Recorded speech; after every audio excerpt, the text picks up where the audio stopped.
Above all else, I want to see. Judgment, crowds, and the illusion of safety. Lesson 27 asks for something deceptively simple. Above all else, I want to see. Not judge, not conclude, not feel right. See. What becomes visible in moments of public punishment is not merely a crime or a sentence, but the structure of the collective mind responding to perceived threat. That structure is revealed most clearly not in official transcripts, but in the unfiltered responses that follow them. The comments are not an afterthought. They are the confession.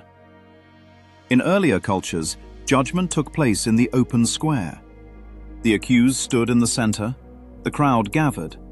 The punishment was not complete until participation was shared. Modern society has not eliminated this impulse. It has digitized it. The courtroom provides authority. The sentence provides legitimacy. The comments provide the stones. If punishment were truly about correction or protection, a single sentence would suffice. Excess reveals motive. Multiple death sentences layered with additional decades cannot serve the body. They serve the audience. They reassure the collective mind that control has been restored and order reasserted. This is not justice completing its work. It is fear seeking relief. The ritual demand for remorse appears moral, but functions as a closed loop. If emotion appears, it is labeled manipulation.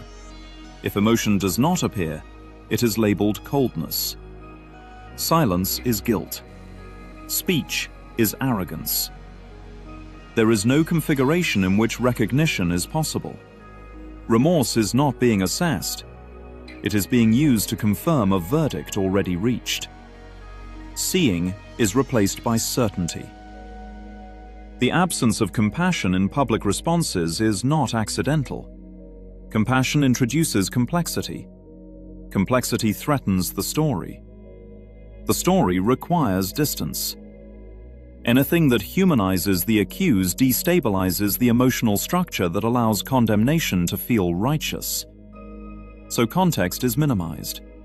Trauma is dismissed. History is reframed as excuse. The comparison, "I suffered and did not do this," appears logical, but is not. Trauma is not arithmetic. It does not distribute evenly. It restructures perception in unpredictable ways. Two minds can experience superficially similar events and emerge neurologically, psychologically, and morally different. Lesson 27 does not ask for justification of behavior. It asks for recognition of mind without denial. When description gives way to character assassination, objectivity has already been abandoned. Facts concern actions. Judgment concerns identity. Once language shifts from what occurred to what someone is, the process is no longer legal or investigative. It is mythic. Myth requires monsters. Monsters justify annihilation.